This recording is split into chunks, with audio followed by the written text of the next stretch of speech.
저희는 지난 시간에 요시야가 성전에서 성전 청소를 하다 수리를 하다가 거기서 하나님의 율법책을 발견하고 그 율법책이 과연 무엇인지 참인지 거짓인지 훌다 선지자를 통해서 확인한 후에 그것을 보고 회개하는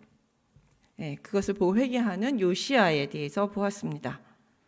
이게 역시 큰일이라는 것을 깨달았고 그 다음에 이 문제를 어떻게 해결해야 될지 이제 요시야는 많은 고민을 했겠죠. 이것이 사실이라는 것이, 그러니까 이 말씀대로 살면 이스라엘이 살 수 있지만 이 말씀, 여호와의 말씀대로 살지 않으면 이스라엘이 반드시 멸망하리라는 그 무시무시한 말씀을 들었고, 훌다 선지자를 통해서 이스라엘이 멸망할 수 있다, 멸망할 것이다, 유다는 멸망할 것이다 라는 무시무시한 심판의 선언까지 들었어요. 요시야는 이 선언을 들으면서 어떤 생각을 했느냐 하면, 우린 다 망했으니 이제 손 놓고 있자. 우리 이제 어차피 망하니, 하나님께서 망한다고 말씀하셨으니 이리 죽으나 저리 죽으나 마찬가지이니 결정되었으니 손 놓고 그냥 있어야 되느냐라고 생각할 수도 있겠죠. 이미 결정됐잖아요. 요시야는 평안히 죽겠지만 나는 이스라엘은 반드시 멸망할 것이라는 그 말씀을 들었기 때문에 어찌할 수 없구나라고 생각할 수도 있습니다. 사실 어찌할 수 없는 부분도 있습니다. 그러나 요시야는 그 말씀을 듣고도 어찌할 수 없는 상황을 듣고도 가만히 있지 않았습니다. 그래도 내가 살아있는 동안, 내가 왕으로 있는 동안 하나님의 말씀을 들었으니 그래도 하나님 말씀대로 살자라고 결심합니다. 절망적인 말씀을 들었지만 그래도 내가 하나님의 백성으로 하루를 살더라도, 열흘을 살더라도, 1년을 살더라도 하나님의 백성은 하나님 백성대로 살아야 한다라고 생각을 했습니다. 어쩌면 요시야 마음속에 그렇게 하면, 어쩌면 그리하면 하나님께서 그 마음을 돌이키실 수도 있지 않을까 하는 마음이 있었을지 모르겠습니다. 왜냐하면 그 악한 아합 왕도 하나님 앞에 회개했을 때 들어주셨죠. 생명을 연장시켜 주셨어요. 히스기야도 하나님 앞에 기도했을 때 그 생명을 연장시켜 주셨어요. 아합 왕도, 악한 아합 왕의 기도도, 선한 히스기야의 기도도 들으셨지만 악한 아합 왕의 왕도 들어주셨던 하나님, 이 시기에 혹시 우리가 마음을 다하고 성품을 다하여 하나님께 돌아오면 하나님이 우리를 다시 불쌍히 여기시고 그 마음을 돌이키시지 않을까라는 신랄 같은, 그러나 그건 하나님의 마음이죠, 결정이죠, 같은 희망을 품고 시작한 일일 수도 있겠습니다. 어쨌든 요시야는 아주 철저한 종교개혁을 시작합니다. 그래서 첫 번째로 모든 백성을 다 모읍니다. 여기서 보면 2절에 나열이 되어 있죠. 누구누구 모였는지, 사람 이름이 누구누구인지, 예루살렘 주민, 유다 주민, 제사장, 선지자들, 모든 백성 남녀노소 할 것 없이 모두 모였다라고 얘기하면서, 그러니까 모든 백성을 다 모아요. 강조를 한 모든 백성을 다 모아서 무엇을 하느냐 하면 하나님의 말씀을 읽어줍니다. 이게 지금 언약식이에요. 하나님 앞에 언약식을 하기 전에 이스라엘 백성 먼저 하나님 말씀을 다 읽어줘요. 하나님 이렇게 말씀하셨다, 너네들이 하나님 백성대로 말씀대로 살겠느냐라고 묻는 거죠. 모두 다 읽어주고 다 읽은 다음에 너네들은 이렇게 살겠느냐라고 묻습니다. 그랬더니 백성들이 모두 다 그 언약을 따르기로 결심을 합니다. 이렇게 해서 그동안 없었던 언약 행신을 다시 이스라엘 백성들이, 우리가 다시 하나님의 백성으로 살겠습니다, 우리가 온전히 하나님만 따르겠습니다, 이리저리 다른 신들을 섬기고 살았던 우리의 모든 죄악된 모습을 버리고 우리가 하나님의 백성으로 다시 살겠습니다 라고 약속을 합니다. 그러니까 다시 회개하고 다시 하나님께 말씀대로 살겠습니다 하고 일종의 신앙 고백을 하는 시간들인 것이죠. 모든 백성들을 다 하나님께로 돌아오게 만듭니다. 이게 원래 왕의 역할이었어요. 하나님께서 주신 왕의 역할 중에 가장 중요한 역할은 이스라엘 백성들이 하나님 말씀대로 살게 하는 것이었죠. 근데 그동안 그 왕들이, 특히 다른 므낫세 왕이 이 일을 완전히 저버렸기 때문에 이스라엘 백성들은 각자 좋은 자기가 원하는 신들을 섬기면서 각자 자기 소견에 오른 대로 살아왔던 것이죠. 근데 그것을 이제 요시아가 다시 모아서 하나님 말씀대로 살자, 우리가 하나님의 백성으로 살자라고 다시 하나님 앞으로 데리고 왔습니다. 하나님의 백성을. 그리고 여기서 끝난 것이 아닙니다. 그들의 일상은 우상과 함께였습니다. 그래서 철저한 우상을 제거하기 시작합니다. 우상 제거인데 이 우상이 제거가 어디서부터 시작되냐면 예루살렘 성전으로부터 시작됩니다. 예루살렘 성전에 수많은 우상이 있었어요. 그래서 대제사장 힐기야와 대제사장들은 문을 지키는 자들에게 명령해서 여호와의 성전에 있는 우상을 위해 만든 모든 기물들을 우상도 파괴하고 기물들을 내다가 예루살렘 밖 기드론 밭에 불사르고 그 재를 베델로 가져가게 했습니다. 이걸 재활용하지도 않았습니다. 이게 원래 금, 은, 동 뭐 이런 귀한 금속으로 만들어졌는데 그것들을 모두 그냥 다 불태워 버립니다. 재활용도 하지 않고 완전히 다 불태워서 기드론에다 재를 갖다 버립니다. 기드론에서 불사르고 베델에다가 재를 갖다 버립니다. 이것은 이제 므낫세 시절에 만들었던 일월 성신이나 우상들을 위한 기명들이었죠. 그리고 또한 이제 기명들을 파괴했을 뿐만 아니라 그 우상들을 섬기던 예루살렘 성전 안에 있던 제사장들을 모두 파면합니다. 그러니까 기명만 있는 게 아니었어요. 제사장들이 이제 그 우상들을 위해서 제사를 지내야 되잖아요. 관리도 해야 되고 제사도 지내줘야 되는데 그 제사장들도 예루살렘 성전 안에 같이 하나님을 섬기는 제사장들과 함께 있었던 것이죠. 근데 더 놀라운 것은 6절에서 그 제사장 나중에 보시면 이 제사장들이 레위인들이었어요. 그래서 레위인 우상 숭배를 했던 레위인 제사장들을 전부 파면합니다. 그러니까 이 예루살렘 성전 안에서 제사장직을 할 수 있었던 사람들은 레위인 제사장들이거든요. 레위인 제사장들만 그 역할들을 할 수 있었는데 이 레위인 제사장 중에 일부는 여호와를 섬기는 제사장 역할을 했고 일부는 뭐 일월 성신을 위한 제사장 아니면 담모스를 위한 제사장, 뭐 바알을 위한 제사장 이런 역할들을 쭉 해나갔다는 것이죠.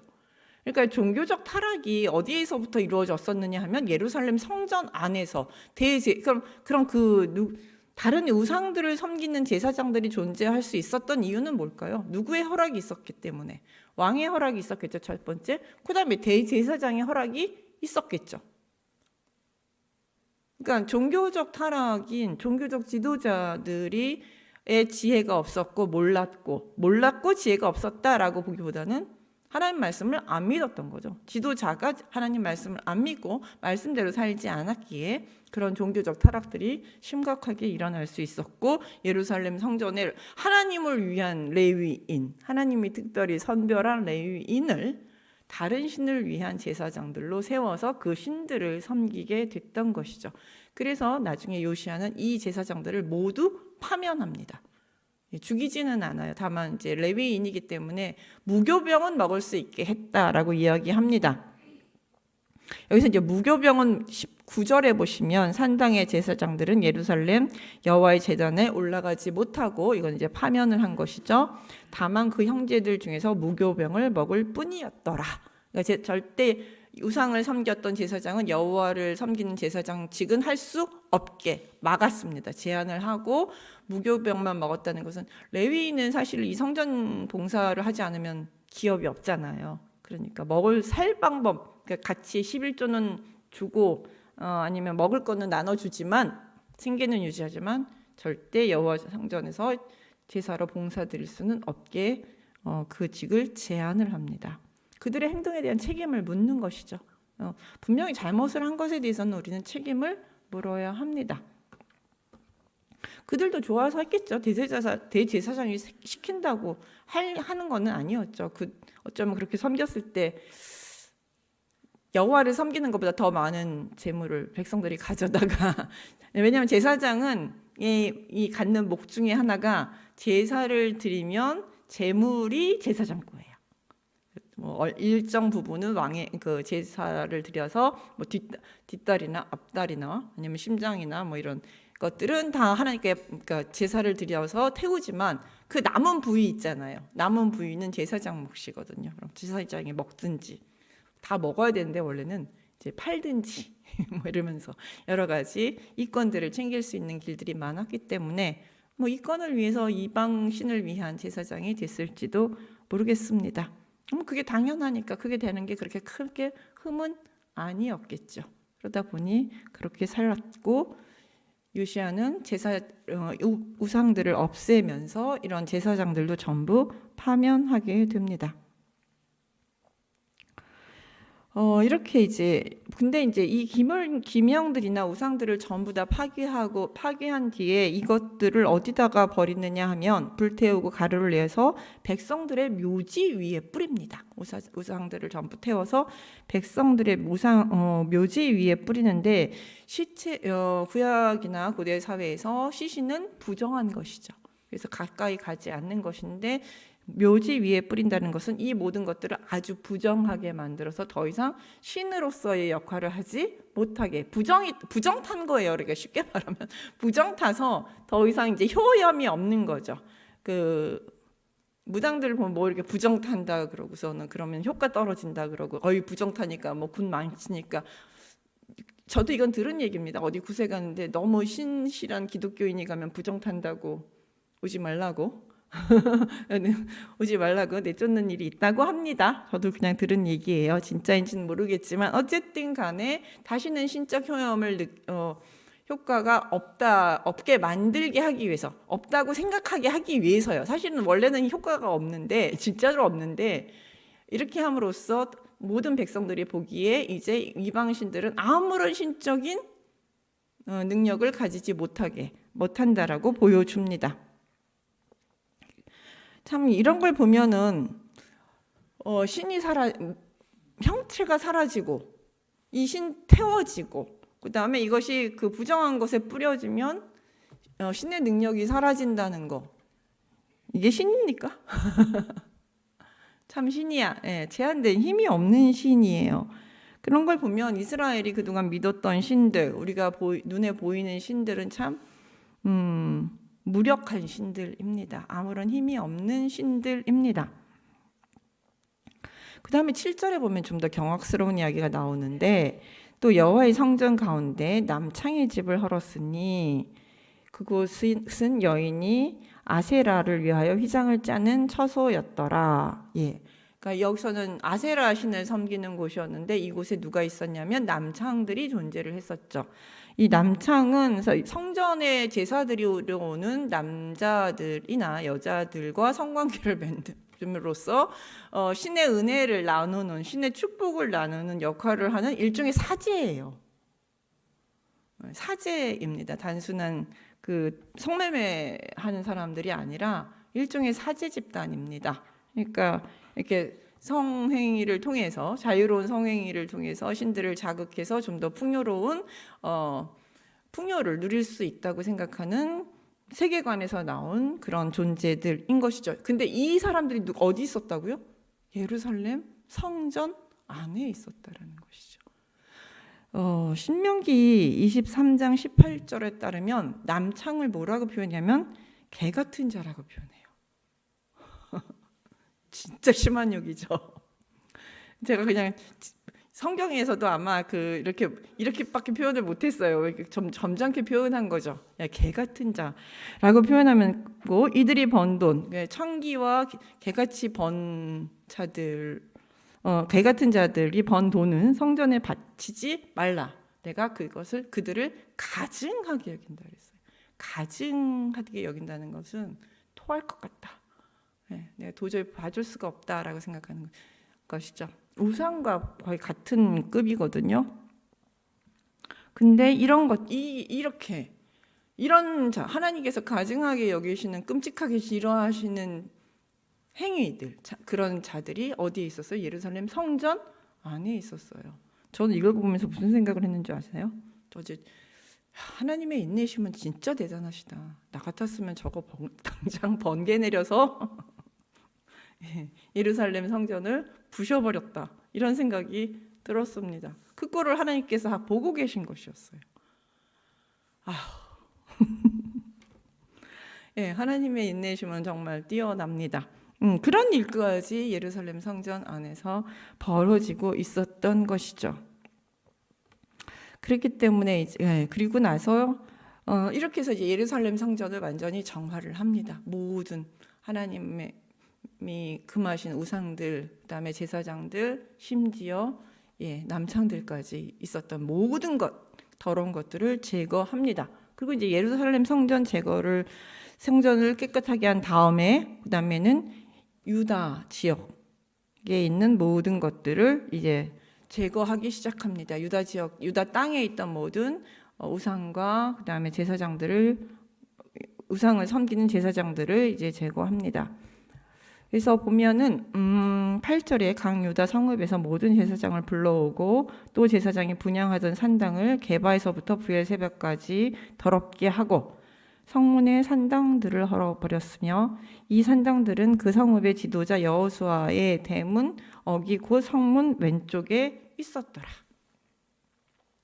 그러니까는 유다 지역 곳곳에 산당이 있었던 것은 뭐 너무너무 당연한데 성읍들 가운데 문 옆에 있었어요. 그것도 여호수아의 대문 어기, 여호수아라는 이름으로 불려지는 이름으로 기념되는 성문 옆에 산당을 두고 거기서 이스라엘 백성들이 이방신들을 섬기고 있었던 것이죠. 이스라엘 고고학을 연구하는 분에 따르면 이스라엘 지역에서 이렇게 고고학 발굴을 하다 보면 산당이 진짜 많이 발견된대요. 어느 정도냐면 이렇게 조금만 높은 이렇게 평지에서 돌 하나만 높으면 아니면 돌 2개 정도 높이만 있으면 거기가 다 산당으로 사용이 됐대요.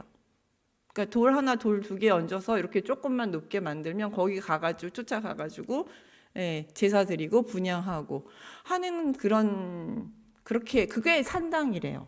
그러니까 아주 크게 멋지게 지은 기본 성당 같은 경우는 이제 그렇게 멋지게 크게 지었지만 일상생활에서도 우리 집 옆에 이렇게 조금 높게 만들어 놓고 거기가 산당이다 해서 제사를 지냈다는 것이죠. 집집마다 신당 모시듯이 이렇게 모시듯이 그렇게 모셨다는 거죠. 고고학 발견하다 보면 그런 것들이 무지무지 많이 나온답니다.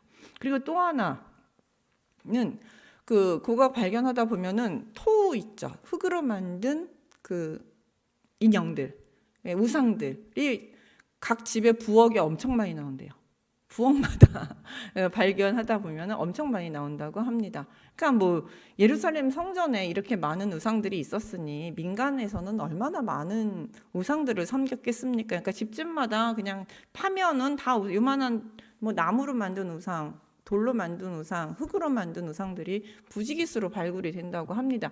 사진으로 이렇게 봤는데 진짜 많이 나와요. 그렇게 그만큼 이스라엘 유다 전역에 그렇게 우상들이 퍼져 있었던 것이죠. 그래서 그래서 이것들을 전부 다 없앱니다. 그리고 모두 다 이것들을 제하여 버리게 되고 왕이 또 흰놈의 아들 골짜기의 도벳을 더럽게 하여 어떤 사람도 몰록에게 드리지 못하게 하고, 여기가 이제 주로 이 흰놈 골짜기 하면 아시죠? 아이 죽여서 바치는 곳. 이것도 더럽게 해서 여기서 다시는 아이를 바치지 못하게 만들었고, 그 다음에 여러 왕들이 태양을 위하여 드린 말들, 태양 섬기는 말들도 있었어요. 그게 이제 예루살렘 성전으로 들어가는 문 어귀에 마차와 말과 그 다음에 이렇게 쭉 말들을 만들어서 마치 이제 예루살렘 성전으로 들어가는 길이 태양신을 섬기러 가는 길처럼 보이게 이렇게 만들어 놓은 장식품들이 있었는데 그것도 전부 불살라 버립니다. 11절에 보시면, 그래서 여호와의 성전으로 들어가는 곳의 근처 넷이 나단멜렉의 집 곁에 있으며 또 태양 수레를 불사르고 이렇게 예루살렘 성전 근처에서 있었던 태양신을 섬기는 우상들도 다 제하여 버리고, 그다음에 아하스의 다락 지붕 위에 세운 제단들, 므낫세가 여호와의 성전 두 마당에 세운 제단들을 왕들이 다 헐어버리고 빻아버리고 그 가루들을 기드론 시내에 쏟아버리고, 그다음에 예루살렘 앞 멸망의 산 오른쪽에 세운 산당들을 더럽히고. 이게 이제 언제부터 있었던 거냐면 솔로몬 이야기가 나와요. 솔로몬 시대 때부터 있었던 산당. 솔로몬이 시돈 사람에 가증한 아스다롯과 모압 사람에 가증한 그모스와, 이게 다 어디서 온 거예요? 솔로몬이 이방인들과 결혼하면서 이방 아내들이 가지고 온 신들을 섬기기 위해서 만들었던 제단들이 여지까지 있었고, 그것들로 통해서 백성들이 우상 숭배를 지금까지 하고 있었던 그 잔재들이 아직도 남아 있었고, 그것들을 이제서야 요시아가 전부 파괴했던 것이죠. 그러니까 그 이전에 왜 이렇게 우상 숭배가 끊이지 않았을까라고 하면 이미 그 곳곳에 너무 많은 우상 숭배의 잔해들, 그러니까 일종의 뭐라 그럴까요? 문화? 아니면 우리 민족의 그 뭐 옛날부터 고유한 전통, 뭐 거의 우상 숭배가 전통처럼 뿌리 깊게 자리 잡고 있었다라는 것을 여기서 볼 수 있습니다. 그랬는데 그 모든 것들을 왕이 지금 석상을 깨뜨리고 아세라 목상을 찢고 이것을 사람의 해골로 그것에 채우게 됩니다. 이렇게 해서 유다 땅을 완전히 정화를 합니다. 우상들로 뒤덮여 있던 유다 땅을 전부 정화를 하게 됩니다.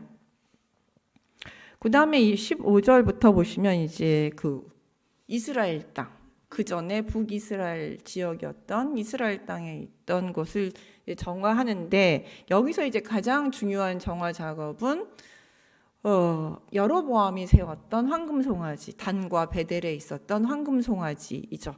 15절에 보시면 또한 이스라엘에게 범죄하게 한 느밧의 아들 여로보암이 베델에 세운 제단과 산당을 왕이 헐고 또 그 산당을 불사르고 빻아서 가루를 만들며 또 아세레 목상을 불살렀더라 라고 이야기합니다. 그것들 전부 다 불살르죠. 여로보암, 이제서 여로보암 시대 때 만들었던 단과 베델에, 특히 이제 베델에 있던 황금송아지 상이 이제서야 없어집니다. 근데 여러분 좀 뭔가가 기억이 있을 거예요. 이것에 대해서 분명 여로보암이 이걸 만들었을 때 유다에서 온 선지자가 하나 있죠. 이것이 뒤에 요시아라는 너의 후손이 와서, 유다의 왕이 와서 이것을 파괴할 것이다 라고 예언한 적이 있습니다. 그 사람 이야기가 여기 나와요. 요시아가 몸을 돌이켜 산에 있는 무덤들을 보고 보내며 그 무덤에서 해골을 가져다가 이 제단에 쏟아 부어요. 산들에 있는 무덤들에서 시신을 파서 거기다가 이제 쏟아 붓는데, 근데 이제 그 17절에 보시면 약간 특이한 비석이 하나가 있는 무덤이 있습니다. 요시아가 내게 보이는 저것이 무슨 비석이냐 하니 성읍 사람들이 그에게 말하되 왕께서 베델의 제단에 대해 행하신 이 일을 전하러 유다에서 왔던 하나님의 사람의 묘실이니이다 라고 얘기해요. 그러니까 기억나시죠? 그걸 만들어서 제단을 거기서 제사를 드릴 때 유다에서 선지자 하나가 와가지고 그것은 요시아라는 후대에 요시아라는 왕이 반드시 부술 것이다. 그러니까 이것은 정말 하나님께서 기뻐하시지 않는, 아니 하나님 앞에 큰 죄를 짓는 것이니 회개하라고 이제 외쳤던 선지자가 하나 있어요. 근데 그 선지자를 가만히 보면서 또 뭐 했던 선지자가 있죠? 거짓 늙은 선지자 하나 있죠. 사마리아에 있던 늙은 선지자가 저 말이 진짠가 가짠가를 확인하기 위해서 아무것도 먹고 오지 말라고 하나님께서 말씀하셨는데 가가지고 뭐 했어요? 하나님께서 나한테 다시 말씀하셨는데 내가 주는 건 먹어도 된다고 말씀하셨다. 먹고 가도 된다고 말씀하셨다. 라고 해서 거기 뒤로 쫄래쫄래 쫓아가서 먹었다가 죽었죠. 유다 선지자. 그러니까 그의 죽음을 통해서 이 사마리아 선지자는 이 사람이 예언한 하나님의 말씀이 진짜구나를 확인했죠. 그리고 그 사람이 죽은 시체를 자신의 가족 묘실에 묻어주게 돼요. 그 이야기가 여기에서 다시 언급되면서 그 무덤이 이 무덤이에요. 그래서 이제 여기서 그 유다 선지자와 사마리아 선지자의 무덤입니다 라고 이제 알려주게 되죠. 이 장면을 통해서 하나님의, 이게 이제 몇백 년 전 이야기죠. 여로보암이 베델에 황금송아지를 세웠을 때가 몇백 년 전, 한 200~300년 전 이야기인데 그것이 지금 요시야 시대에 와서 성취가 된 것이죠. 하나님의 말씀은 하나도 땅에 떨어지지 않는다는 것을 이렇게 말씀이 말씀 예언과 성취를 통해서 열왕기서는 분명하게 보여주고 있습니다. 하나님의 말씀은 어떤 때는 빨리 성취가 되지만 어떨 때는 상당히 더디게 성취됩니다.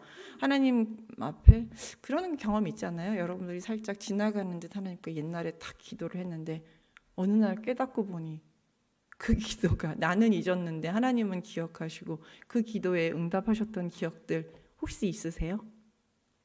저는 있어요. 가끔 제가 잊어먹었는데 돌아보니 하나님께서 그 기도에 응답하셨더라라는 경험을 가끔 합니다. 예, 가끔. 그래서 하나님은 정말 절대 안 잊으시는 분이시구나라는 것을 다시 한번 깨닫곤 합니다. 그러니까 우리가 기도가 하나도 땅에 떨어지지 않습니다. 그리고 하나님 말씀도 하나도 땅에 떨어지지 않습니다. 그대로 다 실행이 됩니다.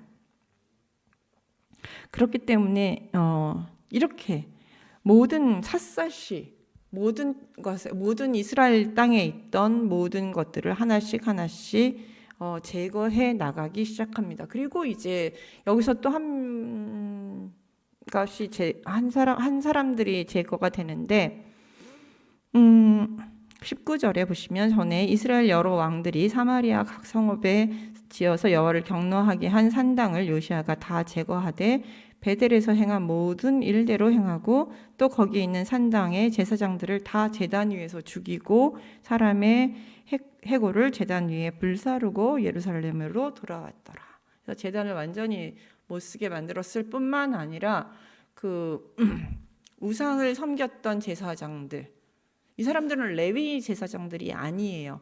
여로보암이 그 베데델에다가 산당 새로운 황금송아지를 만들고 우상 숭배를 하지 말라 그랬는데 새로운 우상을 만들어서 섬겼고 그 다음에 절기를 자기 마음대로 만들었고 레위인이 아닌 제사장을 세웠죠. 여기 이제 여로보암의 죄 3종 세트라고 하는데 그래서 이제 그 제사장들이 정통성을 갖지 못한 제사장들이 지금까지 존재했었고 그 역할을 하던 모든 사람들을 이 요시야는 죽입니다. 이렇게 레위인에 대해서는 파면으로서 그 직위를 해제했다면 여기서는 그 악한 일들을 계속 해온 사람들에 대해서는 죽임으로써 이 악한 일들을 제거하게 됩니다.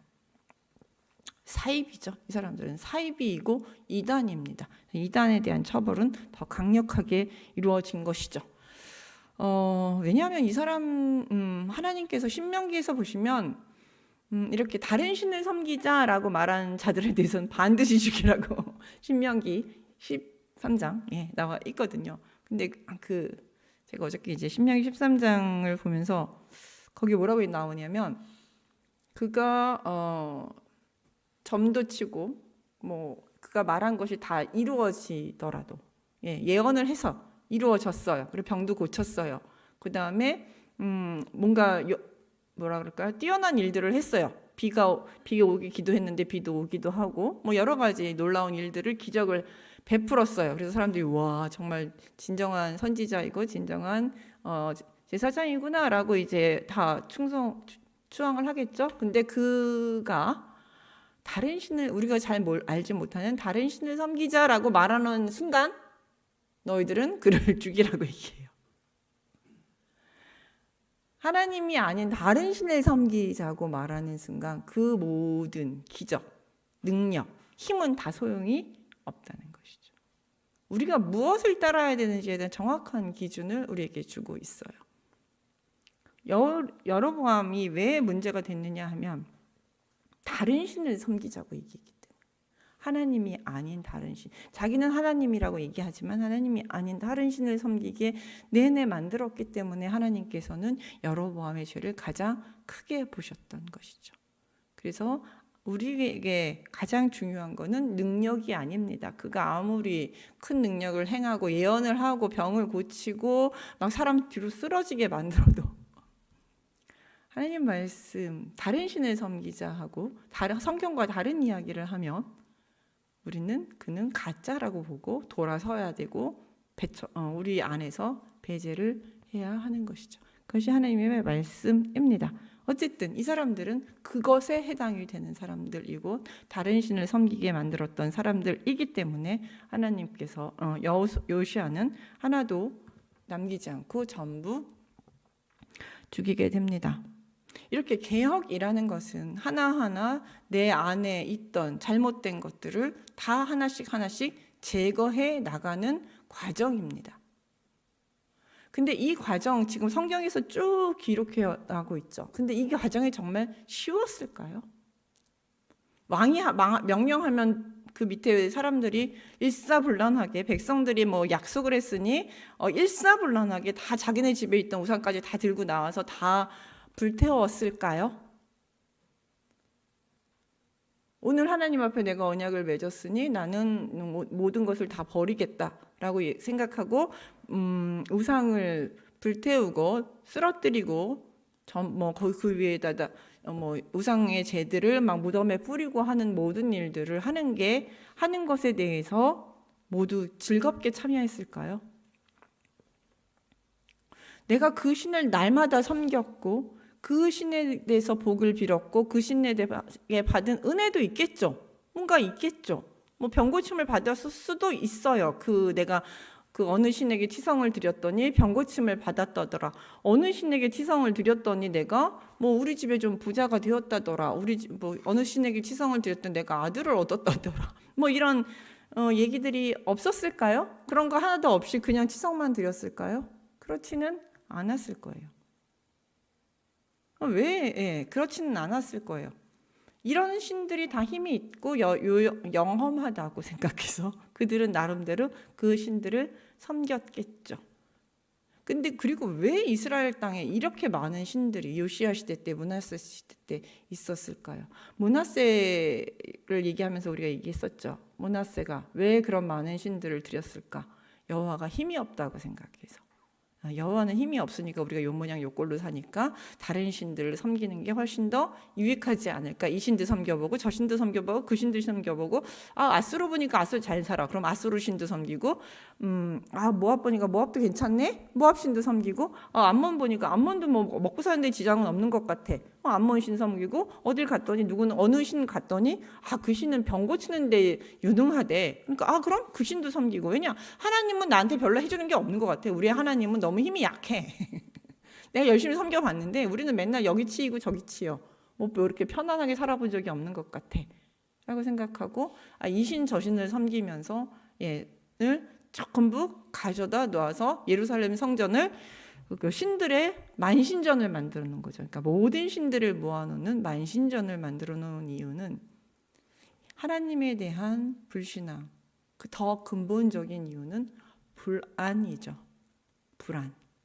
하나님만 섬겨서는 우리가 살아갈 수 없을 것 같다. 하나님만 섬기면 우리는 이 약소국으로 위에는 아수르, 밑에는 애굽이 있고 위에는 바벨론, 밑에 애굽이 강력하게 있는데 우리는 그 사이 끼어서 우리나라가 살아갈 수 있을까? 우리는 언제 굶어 죽을지도 모르고 언제 끌려갈지도 모르는 그런 약소한 입장에서는 하나님을 보니까 우리를 별로 지켜주지 않는 것 같아. 힘이 없는 것 같아. 내가 기도해도 별로 능력을 발휘하지 않으셔. 자신들이 하나님의 말씀대로 사는 것에 대한 생각은 하지 않고 자신들의 삶에 대한 불안 때문에 하나님의 말씀은 무시하고 하나님의 능력만을 기대하면서 살다가 그 능력이 뜻대로 안 되니까 이 신 저 신을 전부 다 모아와서 그 신들에게 기대었기 때문에 예루살렘과 온 유다의 우상들이 드글드글하게 됐던 것이죠. 불안감이에요. 불안. 그래서 다른 것들에게도 의존해 보고자 하는 그런 마음. 근데 이건 이스라엘만 있는 건 아닌 것 같아요. 우리에게도 있습니다. 현대를 살아가는 우리도 불안감이 계속 높기 때문에 하나님만 말씀대로 살면 바보같이 살 것 같아요. 망할 것 같아요. 착하게 살라 그러고 사랑하라 그러고 원수도 용서해야 되고 정의롭게 살라 그러고 정직하게 살라 그러고 정의롭고 정직하게 살다가 다 망할 것 같고 재물도 너무 쌓아두지 말라는데, 아이 돈이 전부인 세상에서 재물도 그렇게 쌓아두지 말고 우리 좀 베풀면 살면 야, 노후는 다 어떻게 되는 것일까? 하여튼간에 우리는 참 하나님 말씀대로 살기가 쉽지 않아요. 점점. 그런데 그런 세상 속에서 저희가 살면서 하나님 말씀 온전히 붙잡지 못했기 때문에, 하나님을 온전히 바라보지 못했기 때문에, 우리가 하나님이 정말 나의 삶의 주인이시고 나의 생사 화복을 주관하시며 나의 인생을 끝까지 붙잡고 계신다라고, 그리고 이 세상을 끝까지 붙잡고 계시는 왕이라는 생각을 확실하게 붙잡지 못했기 때문에 우리는 자꾸 주변의 다른 것들을 기웃기웃거리고 다른 것들을 의지하게 되는 것이죠. 그 결과 이 예루살렘 안에는 모든 5만 가지 잡다한 것들, 인간이 의지할 수 있는 모든 것들이 그 안에 들어가게 되어 있는 것이죠. 여러분 마음속에는 어떤 잡다한 것들이 들어가 있나요? 나의 성전 안에는 하나님만 딱 붙잡고 계신 분도 계실 거예요. 나는 하나님만 있으면 돼. 그래서 나는 걱정이 없어.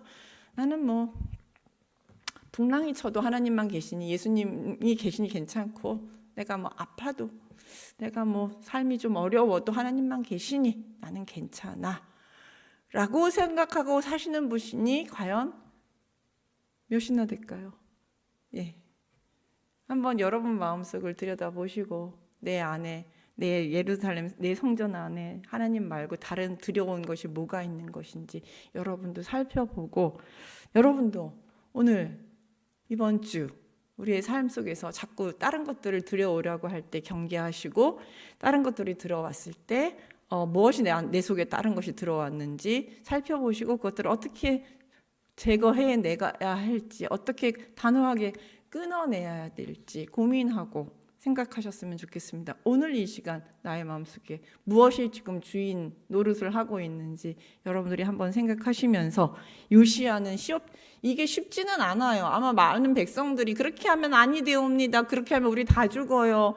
그 신의 노여움을 사면 우리는 어떡합니까? 이러다가 우리 마을 다 망하면 어떡하고 나라가 다 망하면 어떡합니까? 라는 아마 많은 반발들이 있었을 거라고 저는 생각을 합니다. 말은 간단했지만 백성들이 요시야 그래서 싫어했을지도 몰라요. 이래서 우리가 다 망한다 생각했을 때. 왜냐하면 랍사게가 요 얘기를 했거든요. 히스기야가 종교개혁을 단행했을 때 쳐들어와서 한 말이 그거죠. 랍사게가 네가 신들 다 없애서 그 신들이 노예서 지금 너네 망할 거야, 이 얘기를 했었거든요. 그런 것처럼 요시야도 아마 많은 반발, 불안들이 있었을 것입니다. 그러나 요시야는 참 하나님의 은혜에 사로잡힌 자였던 것 같아요. 그 모든 반대와 불안을 뚫고 그 모든 것들을 해 나갔죠. 그처럼 여러분도 여러분 마음속에 있는 불안들을 극복하고 어려움들을 극복하고 오직 하나님만 바라봐야겠다고 결심하는 이 시간이 됐으면 좋겠습니다. 기도하겠습니다.